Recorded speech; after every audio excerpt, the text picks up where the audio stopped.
সাল্লাল্লাহু আলাইহি ওয়াসাল্লাম আল কুফরু মিল্লাতুন ওয়াহিদা আও কামা ক্বালা আলাইহিস সালাতু ওয়াসসালাম। ঐতিহ্যবাহী বিদ্যাপীঠ শাবাদারুল আমান মাদ্রাসা ও বাইতুল আমান জামে মসজিদ ও আন্নুর আদর্শ ছাত্র কাফেলা কর্তৃক আয়োজিত মাসিক প্রতিযোগিতা মজলিসে মঞ্চে উপবিষ্ট শ্রদ্ধেয় উস্তাদ মহোদয় ও সুদক্ষ সঞ্চালকবৃন্দ এবং আমার সামনে উপস্থিত আসহাবে সুপার বন্ধুগণ, সকলকে অভিনন্দন। প্রিয় সুধী, মুসলিম ইতিহাস একটি উত্থান পতনের ইতিহাস।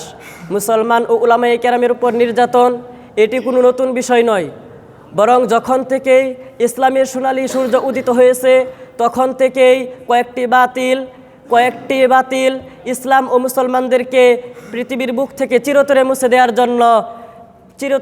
দেওয়ার জন্য মাঠে নেমেছিল।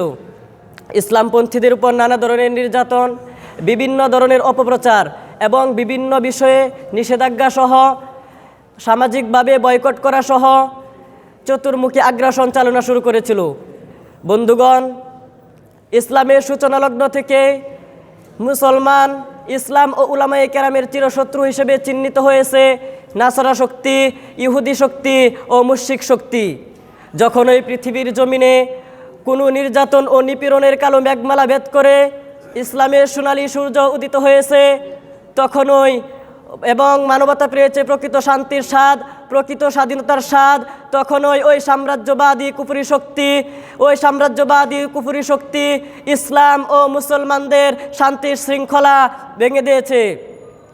প্রিয় সুধী, এর ওই ধারাবাহিকতায় রসুল সাল্লাল্লাহু আলাইহি ওয়াসাল্লামের দান মুবারক শহীদ হয়েছিল উহুদের ময়দানে।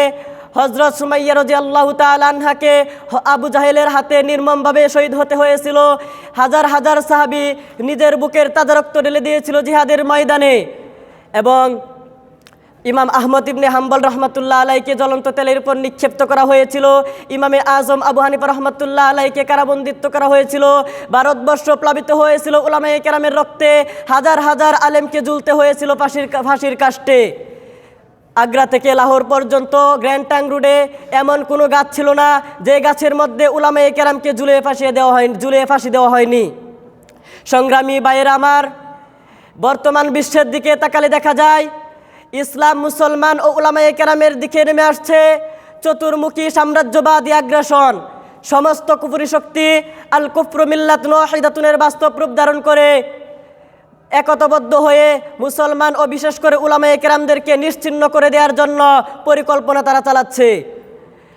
ফিলিস্তিনের গাজায় ইহুদি কর্তৃক মুসলমানদের উপর গণহত্যা এবং হিন্দু ব্রাহ্মণ্যবাদ, মুসলমানদের উপর অমানসিক নির্যাতন, বিভিন্ন মুসলিম রাষ্ট্রের উপর আন্তর্জাতিক নিষেধাজ্ঞা সহ অমানসিক নির্যাতন।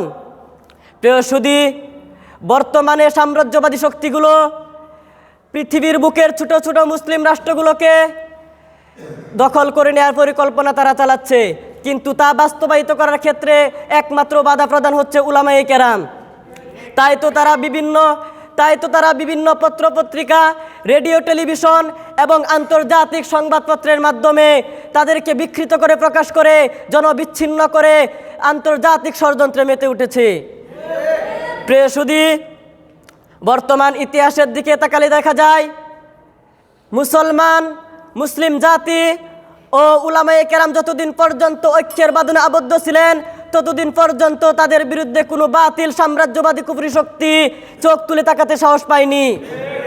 কিন্তু যখনই উলামায়ে কেরামের ভিতরে পরস্পর ফাটল সৃষ্টি হয়ে গেছে তখনই ওই সাম্রাজ্যবাদী কুফরি শক্তি তাদের উপর ঝাঁপিয়ে পড়ল। তার বাস্তব প্রমাণ হচ্ছে স্পেন ও রাশিয়ার হাজার হাজার আলেমকে বুলডোজার দিয়ে নিষ্পেষিত করে দেওয়া হয়েছিল এবং কামানের গুলায় হাজার হাজার মসজিদ মাদ্রাসা সহ অসংখ্য মসজিদ মাদ্রাসাকে, বিভিন্ন ধর্মীয় প্রতিষ্ঠানগুলোকে ভেঙে চুরমার করে দিয়েছে। সংগ্রামী বন্ধুগণ, আমি বলতে চাই আমাদের সমস্ত উলামায়ে কেরামদেরকে এই মুহূর্তে প্রাচীন ইতিহাস থেকে শিক্ষা গ্রহণ করতে হবে। সমস্ত অনৈক্যের বেড়াজাল ছিন্ন বিচ্ছিন্ন করে ঐক্যের প্ল্যাটফর্মে এসে জনসাধারণের মধ্যে দিনের সহি বুঝদান করাতে হবে। সমস্ত বিভিন্ন দেশে বিভিন্ন গণসংগঠন মুসলিম গণসংগঠনগুলোকে গণবিপ্লবে পরিণত করতে হবে। পরিশেষে আমি বলতে চাই, খালেদ বিন ওয়ালিদের ভূমিকায় অবতীর্ণ হতে হবে। আমি এই বলে আমি আমার বক্তব্য এখানে শেষ করছি। ওয়া আখিরু দাওয়ানা আলহামদুলিল্লাহি রাব্বিল আলামিন। আসসালামু আলাইকুম।